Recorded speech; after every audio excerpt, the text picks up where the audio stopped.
भारत रु बांग्लादेश केते बाट बा बांग्लादेश रु भारत केते बाट आपण पचारे एक ही उत्पटांक प्रश्न। आम समस्त देखीचु भारत सांगे बांग्लादेश लगी किंतु मो प्रश्न हला अलगा।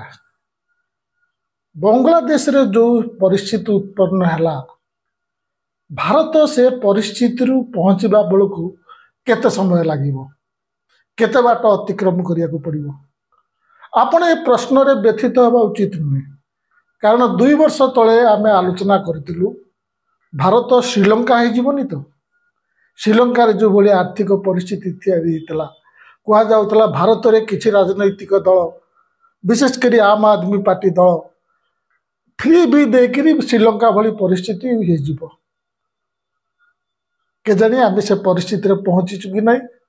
यदि श्रीलंका प्रसंग रे प्रश्न उठी पारुची ताला बांग्लादेश प्रसंग रे ये प्रश्न कहीं उठिबनी, भारत बांग्लादेश होनी तो। आपण माने जानती बांग्लादेश जनता निकट रे सड़क को ओल्लई निकट रे निर्वाचन जीति प्रधानमंत्री शेख हसीना को गादीच्युत कले। केवल गादीच्युत तो कले नहीं, जनता रोष एमती थिला जे शेख हसीना को निज प्राण बचाइबा लुचि छपी देश छाड़ा पड़ला। मु चाहूना भारत में सेमती हो, यह एक भयानक दृश्य। भारत में जेबे भी शासन परिवर्तन हम ता गणतांत्रिक धारा हो बोली चाहे। तेबे जन असंतोषर कारण बांग्लादेश रे जो आकार रे थिला ता भारत में न थाए कि। बांग्लादेश रे जनसंख्या प्राय 17 कोटी, भारत जनसंख्या रे यह प्राय 8%। भारत में कौन से भली जन असंतोषर कारण नहीं और जहाँ से समान जनसंख्या को छुँव 17 कोटी लोक को आफेक्ट कला भाया कौन जन असंतोष नहीं, ताले भारत में से भली उग्र रूप कहीं नेउना कौन आंदोलन। से विषय में मुझे केतक बिंदु आलोचना करी। मु भारत में होइथिबा केतक आंदोलन कथा कहूँ जहाँ सहजरे बांग्लादेश रूप नहीं पारिथा। मो आंदोलन दाबी कौन थला और से सबू दाबी केते ठीक थला केते भूल थला से सब भीतर को मु आज जाऊना। बांग्लादेश घटना केवल छात्र छात्री समस्या नहीं कि आरक्षण को नहीं हुई नहीं। आरक्षण केवल बारूदरे निया लगेबा सदृश काम करथिला। 2020-21 भारत में कृषक माने आंदोलन करथिले। वर्षा अधिक काल से माने दिल्ली रो सीमांत रे शीत वर्षा खरारे बसते सेठारे सेमानक मध्यरु प्राय 700 जन मरीगले। ता सत्वे से जगार उठिले नहीं। ता पूर्व से 3 कृषि आईन विरुद्ध रे निज निज राज्य रे मध्य विभिन्न प्रकार आंदोलन करथिले। सेमानक दिल्ली आसीबा बाटारे सरकार तरफ रास्ता खोली दिया गला। सेमानक सरकारी दल और गणमाध्यम गोटे अंश आतंकवादी बोली कहिथिले। सेमानक धारणा स्थली उपरको ढेला पका जाइथला। मन रखंतु बांग्लादेशर पूर्वतन प्रधानमंत्री शेख हसीना शेष मुहूर्त में आंदोलन करुवा छात्र छात्री आलोचना करने को इच्छा प्रकाश करते कि सेतबेलू दलर कर्मी और पुलिस से प्रति जो भली भाव दमनमूलक व्यवहार करथिला सेतेबेले परिस्थिति अनायत हो जाइथिला और कौन प्रकार आलोचना आ संभव नथिला। अन्य पक्षरे भारत में कृषक मानक उपरे शासक दलर मंत्री पुओ गाड़ी मोड़े से 4 जन को हत्या करथिले मध्य सेमाने सरकार सह आलोचना सबु बड़े द्वार खोला रखिथिले। तबे से जा हो भारत में जो कारण जो कृषक आंदोलन होइतिला एवं ताहा जेतिक संख्यक लोक समस्या संबंधी थिला ता बांग्लादेशर लोकसंख्या ठारू कम नुहे। सबु प्रकार क्रोध उद्दीपना प्रोवोकेशन सत्वे से हिंसार रास्ता ग्रहण करनथिले। जदि यही कारण बांग्लादेश रे थांता उत्तर प्रदेशर जनसंख्या ठारू बांग्लादेशर जनसंख्या कम। एठी तो आटलिस्ट 3-4टी राज्य रे कृषक आंदोलन बहुत जोर रे हिथिला। शाहीन बाग आंदोलन कथा मन पकांतु। 2019 डिसेम्बर ठारू आरंभ करी मार्च 2020 पर्यंत हजार हजार लोक दिल्ली निकटस्थ शाहीनबाग ठारे धारणा बसीगले। सेमानक मध्यर अधिकांश मुस्लिम महिला थिले। कृषक आंदोलनकारी को जो माने आतंकवादी और देशद्रोही कहते से माने शाहीनबाग आंदोलन करिक सेया कहले। सेमाने जेतिकी रास्ता अवरोध करनथिले धारणा जगु आईन कानून परिस्थिति अवनति हेबो बोली कही पुलिस ताठारू अधिका रास्ता अवरोध करथिला। जड़े लोक तो से ऊपर को गुली चलैला। पुलिस नीरव देखी रहा। शासक दलर केते नेता और मंत्री खोला खोली गुली मारिबा को कहले। देश गोली मारो सालों को, देश को गद्दारों को। आपण कहते बांग्लादेश केतेक नेता कथबार्ता छात्र मान उत्तेजित करथिला। अच्छा से समय दिल्ली निर्वाचन चली गोटे निर्वाचन प्रसंग करा जाई उत्तेजना को अलग रूप दिगला। खोद देशर गृहमंत्री शाहीनबाग रे केमिति विस्फोरण हेब, केमिति बोताम दबेले से बोमा फुटेब ता उपाय बतैले। केवल कोविड आसवा जो धारणा बंद है। केवल शाहीनबाग नुहे देशर अनेक स्थान में से समान विषय को नहीं प्रतिवाद होता। थरे कल्पना करंतु शाहीनबाग भली घटना जदि बांग्लादेश राजधानी ढाका होता ताले कौन होता ताहा आपण कल्पना करंतु। मन पकांतु देश पई मेडाल आनुथिबा महिला कुश्ती खेलाड़ी को केमिति दिल्ली पुलिस घोषारी घोषारी नेला और सेमाने सेतेबेले केमिति कांदुथिले से कथा आमे देखिचे। सेमाने जहा विरुद्ध रे यौनगत दुर्व्यवहार अभियोग आनिथिले देश रे सख्त कानून थिबा सत्वे से दिनक पई मध्य गिरफ हैला नै। सुप्रीम कोर्ट के जीवा परे जाई ता विरुद्ध रे एफआईआर हैला। तथापि यार प्रतिवाद जेमिति दृश्यमान हबा कथा ता हैला नै।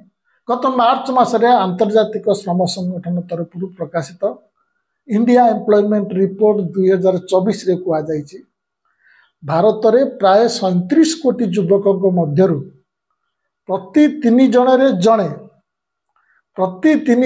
जने युवक बा युवती ना रोजगार अच्छी ना एबे केउटी पढ़ुची ना कोटी ट्रेनिंग नौची। ताले एबे मान कौन करुछंती? एमाने एही उत्कट बेरोजगारी विरुद्ध रे आंदोलन पाई संगठित होउछंती कि? सरकार को निज पीएलएफएस रिपोर्ट कहूची जो माने भी रोजगार करुछंती सेमानक मध्यरु पुरुषक मध्यरे 59% स्वरोजगारी, 27% अनौपचारिक श्रमिक और 14% रेगुलर श्रमिक जो माने को नियमित अवधि रे दरमा मिले। विकसित देश मानकरे एई नियमित रोजगारी संख्या अधिका जो माने एटी फ्री मार्केट सेंटिमेंट रे अछंती ना से माने जानी रखिबा उचित। जो फ्री मार्केट देश कथा कहउछन सेठी एई नियमित रोजगारी संख्या अधिका। अच्छा से फिर महिला मध्य 71% होउछंती स्वरोजगारी, 21% होउछंती अनौपचारिक श्रमिक और मात्र 8% चाकरी रे अछंती जोटी मास शेष रे दरमा मिले। ये स्वरोजगारी हेबा अर्थ नुहे सेमाने सब शिल्पोद्योगी सेमाने होउछंती बिना पारिश्रमिक रे रोजगार ठेला लगेबा आ पकुड़ी छाणीबा घर काम करिबा अवैतनिक।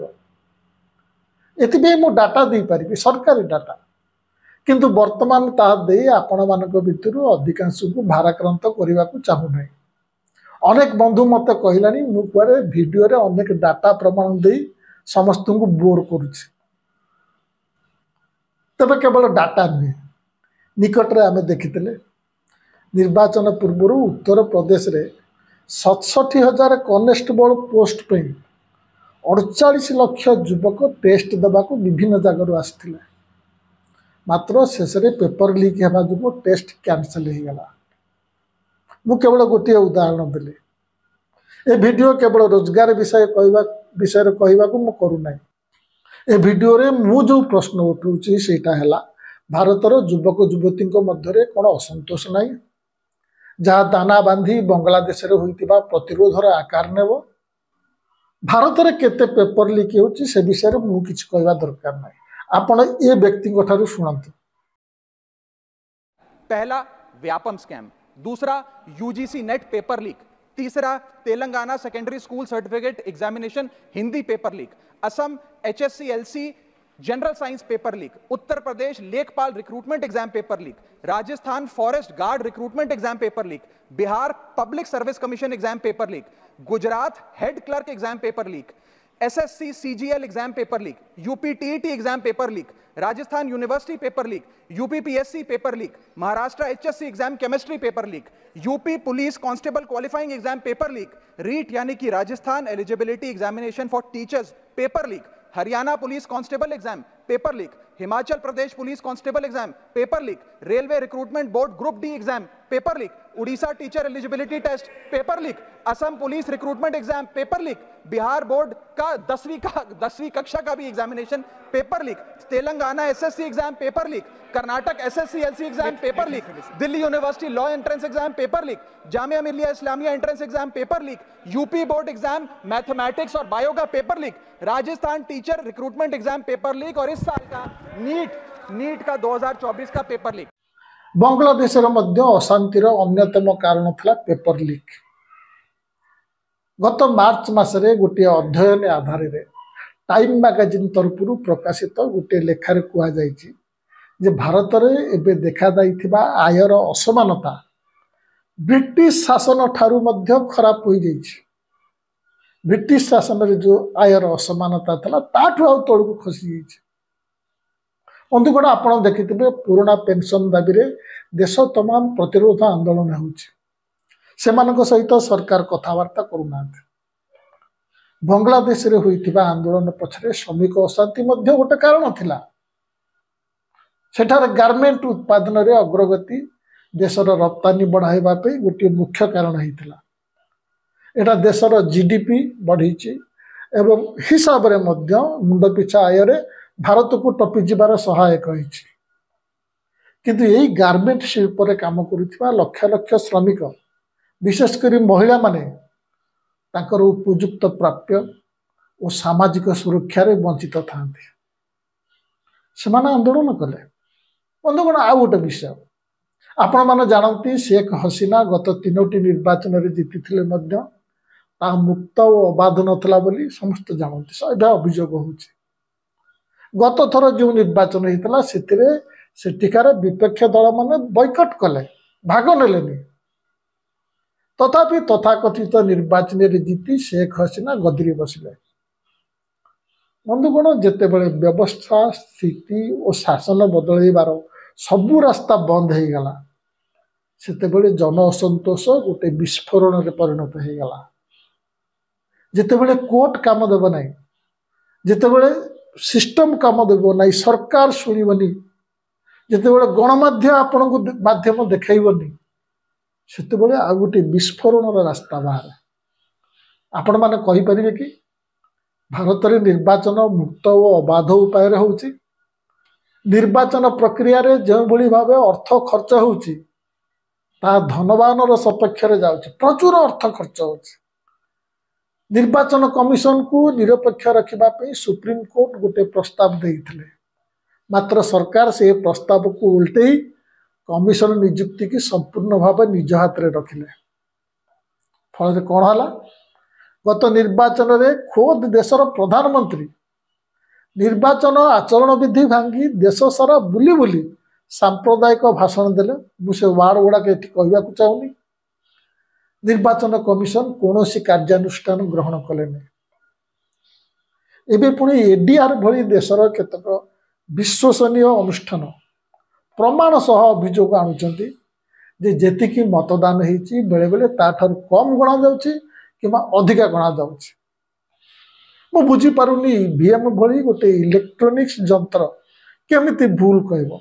आपनको कंप्यूटर भूल कहूची कि आपनको कैलकुलेटर भूल काम दउची कि एतिरे केमिति उल्ट पाल्ट हो जिवो। छाड़ंतु ये प्रश्नर उत्तर निर्वाचन कमिशनर देउना। या परे भी आमे कहिबा कि केवल बांग्लादेश रे निर्वाचन हेराफेरी होउची। शेख हसीना विभिन्न अभियोग आणिकी विपक्ष नेता मानक दीर्घ दिन धरी जेल रखिते। भारत में कौन ता हेउनी? ड्रग्स बेपारी और आतंकवादी विरुद्ध रे उद्दिष्ट आईन को विपक्ष दल नेता मान विरुद्ध रे लगा जाई से दीर्घ दिन धरी जेल रखा जाउछि। कहीं भी कहूनी जे राजनैतिक व्यक्ति विशेष हो ना कहीं जी हो ना कहीं ता विरुद्ध रे भ्रष्टाचार विरुद्ध रे केस न हो कई विरोध करेंगे किंतु मोकदमार विचार न करी से दीर्घ दिन धरी जेल रे पुराई रखा पीएमएलए और यूएपीए भली जंगली आईन व्यवहार करने कौन सी गणतंत्र प्रेमी बा मानवाधिकारी प्रेमी केमिति समर्थन करिबो? गणतंत्र और मानवाधिकार प्रति देशर हुए तो व्यापक सचेतनता न थाई पारे किंतु ए आईन उपयोग करा जाय किपरि राजनैतिक दल को भंगा जाउची और सरकार भंगा जाउची ता कोन भारत रे काहा को अछपा अछि? आम आदमी पार्टी रो तमाम बड़ बड़ नेता को जेल रे पुरी रखा गला। झारखंड और दिल्ली रो मुख्यमंत्री को जेल रे रखा गला। मीडिया संस्थार संपादक को जेल रे रखा गला। न्यूज क्लिक रो जो अछंती तृणमूल कांग्रेस रो राज्यसभा सदस्य सकेत घोषले को जेल भितर माड़ दिया गला बोली से अभियोग करछंती।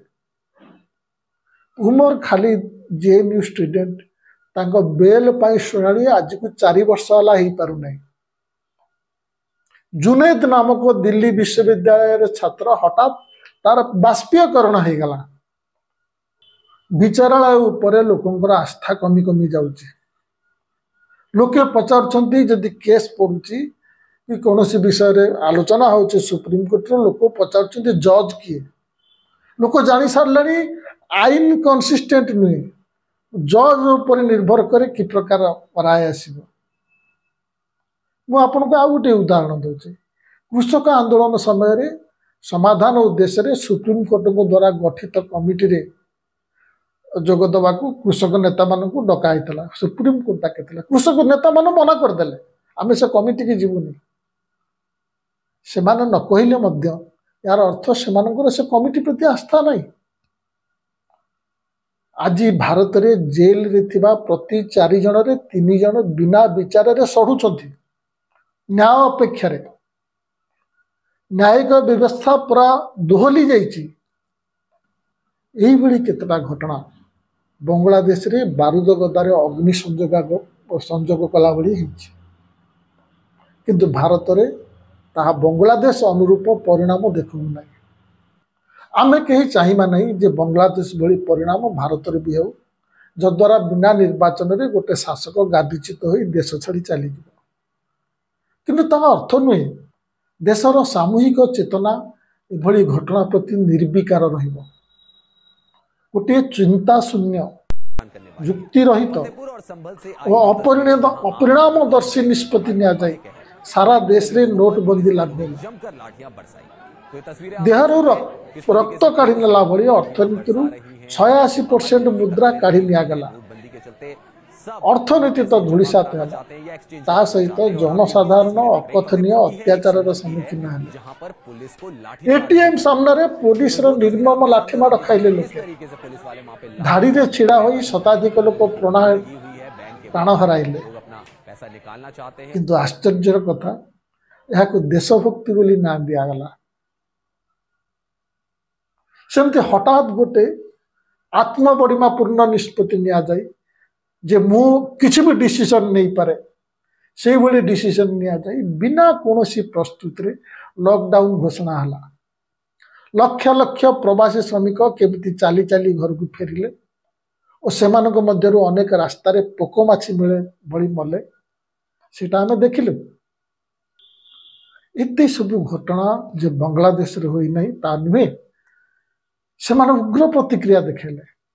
आमे चाहूना भारत रे सेमिति उग्र जनता प्रधानमंत्री को निवास रे पसंतु कि प्रधानमंत्री देश छाड़ी चली जातु किंतु अंतत पक्षे एते सब घटना सत्वे कहीं जने गणतांत्रिक नीति नैतिकता दृष्टि पदरु इस्तीफा तो दियंते। इस्तीफा देवार जुग चली जाइछि। इस्तीफा देवा तो दूर कथा विफलता को विफलता बोली स्वीकार करने को शासक वर्ग कहीं प्रस्तुत नुहंती। ଅନେକ ପ୍ରଶ୍ନ କରିଥାନ୍ତି କ'ଣ କାରଣ ଯୋଗୁଁ 2012ରେ ଦିଲ୍ଲୀର ନିର୍ଭୟା କାଣ୍ଡ ସମୟରେ ଏତେ ବଡ଼ ଜନ ଆନ୍ଦୋଳନ ହୋଇପାରିଥିଲା, ଲୋକେ ରାସ୍ତାକୁ ଓହ୍ଲେଇଥିଲେ, କିନ୍ତୁ 2023 ଜାନୁଆରୀ ମାସରେ ସେହି ଦିଲ୍ଲୀରେ ଗୋଟେ ମହିଳାକୁ ଗୋଟେ କାର୍ ମାଇଲ ମାଇଲ ବାଟ ଘୋଷାଡ଼ି ଘୋଷାଡ଼ି ନେବା ପରେ ସେ ମହିଳାର ମୃତ୍ୟୁ ହେଲା, କିନ୍ତୁ ଦିଲ୍ଲୀର ସାଧାରଣ ଜନଜୀବନରେ ସାମାନ୍ୟତମ ପରିବର୍ତ୍ତନ ବି ଦେଖାଗଲା ନାହିଁ। 2012 ଆଉ ଆଜି ମଧ୍ୟରେ କ'ଣ ପରିବର୍ତ୍ତନ ଘଟିଛି? ଆପଣଙ୍କ ଭିତରେ କେତେ ପ୍ରଶ୍ନ ମତ ଥିବ। ମୁଁ ମଧ୍ୟ ମୋର ଗୋଟେ ମତ କହୁଛି, ଆପଣମାନେ ଚିନ୍ତା କରିବେ। ସବୁଠାରୁ ବଡ଼ ପରିବର୍ତ୍ତନ ଘଟିଛି ଗଣମାଧ୍ୟମରେ। 2012ରେ ଗଣମାଧ୍ୟମ ଶାସକକୁ ପ୍ରଶ୍ନ ପଚାରି ପାରୁଥିଲା, ବର୍ତ୍ତମାନ ଅନେକାଂଶରେ ତାହା ଆଉ ନାହିଁ। ସେତେବେଳେ ଗଣମାଧ୍ୟମ ଆନ୍ଦୋଳନକୁ ଇନ୍ଧନ ଯୋଗାଉଥିଲା ଓ ଆନ୍ଦୋଳନ ସପକ୍ଷରେ ଛିଡ଼ା ହେଉଥିଲା। ଚିନ୍ତା କରନ୍ତୁ, ଏବେ ଟେଲିଭିଜନ ହେଉଛି ଘରର ସବୁଠାରୁ ମୁଖର ସଦସ୍ୟ। ପ୍ରତ୍ୟେକ ହାତରେ ମୋବାଇଲ। ବିଶେଷ କରି କରଲୋ ଦୁନିଆ ମୁଠି ମେ ସ୍ଲୋଗାନ ସହ ମୁକେଶ ଅମ୍ବାନୀଙ୍କ ଜିଓ ଟେଲିକମ ଆରମ୍ଭ ହେବା ପରେ ଶାସକ ଦଳର ହ୍ୱାଟ୍ସଆପ୍ ଆର୍ମି ଦେଶର ବିତର୍କ ନ୍ୟାରେଟିଭକୁ ନିଜ ମୁଠିରେ କରି ନେଇଗଲେ। ଦେଶରେ ସବୁବେଳେ ଉତ୍ସବ ଚାଲିଛି। ଉତ୍ସବ ମୁଖରିତ ଦେଶ ହେଇଛି।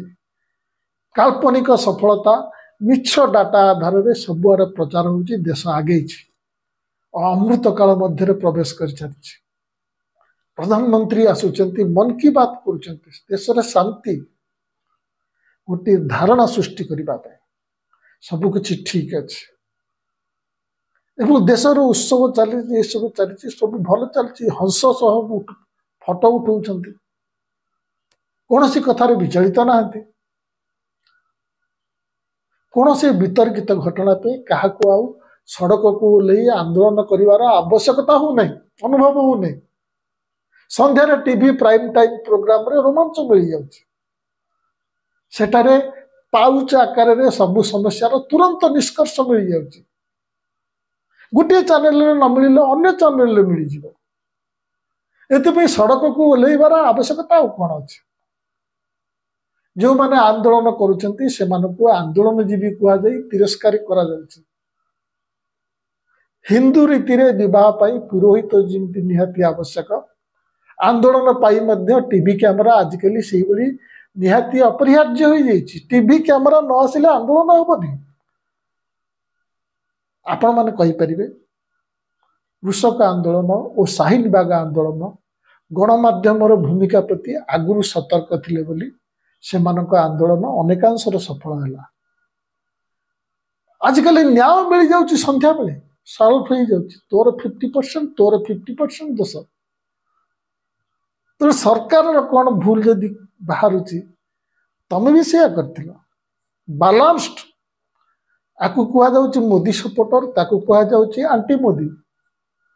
ଆମେ ତ ଖୋଜୁଛୁ ସତ୍ୟ ସପକ୍ଷରେ କିଏ ଅଛି।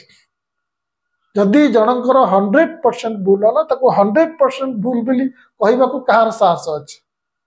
ବେଶୀ ଦିନ ନୁହେଁ, 2012-13ରେ ଆମେ ଦେଖିଥିଲୁ ସରକାରଙ୍କୁ ଭୁଲ ଦିଆଯାଉଥିଲା। ଏବେ ସରକାରଙ୍କୁ 50% ଭୁଲ ଦିଆଗଲେ ବିପକ୍ଷକୁ ମଧ୍ୟ 50% ଭୁଲ ଦିଆଯାଉଛି। ଗଣମାଧ୍ୟମ ନ୍ୟାୟ ବାଟୁଛି। ଦ୍ୱିତୀୟ କାରଣ ହେଲା, ଆଜିକାଲି ମୁଖ୍ୟ ଧାରାର ରାଜନୈତିକ ଦଳମାନଙ୍କ ପାଖରେ ଅମାପ ଟଙ୍କା ଅଛି। ସେମାନେ ବଡ଼ ବଡ଼ ଅଟ୍ଟାଳିକା ଭଳି ପାର୍ଟି ଅଫିସ ତିଆରି କରୁଛନ୍ତି, ସଂଗଠନ ତିଆରି କରୁଛନ୍ତି। ସଂଗଠନ ମାନେ କ'ଣ? ବୁଥ ସ୍ତର ପର୍ଯ୍ୟନ୍ତ ସଂଗଠନ ତିଆରି କରୁଛନ୍ତି। ବୁଥ ସ୍ତର ପର୍ଯ୍ୟନ୍ତ କାହିଁକି? ଜିଲ୍ଲା ସ୍ତର, ତହସିଲ ସ୍ତର, ବ୍ଲକ ସ୍ତର ନ କହିକି ବୁଥ ସ୍ତର ପାଇଁ କାହିଁକି କହୁଛନ୍ତି? ନା ବୁଥରୁ ଭୋଟ ଆସେ। ଏ ସଂଗଠନ କେବଳ ଭୋଟ ଅମଳ ପାଇଁ, କୌଣସି ଆଦର୍ଶଗତ ଚର୍ଚ୍ଚା ପାଇଁ ନୁହେଁ କିମ୍ବା କୌଣସି ସାମାଜିକ ଲକ୍ଷ୍ୟ ପାଇଁ ନୁହେଁ। ଗାଁ ଗାଁରେ ପାର୍ଟି ସଦସ୍ୟ କହିଲେ ଭୁଲ ହବ, ବରଂ ଏମାନେ ହେଉଛନ୍ତି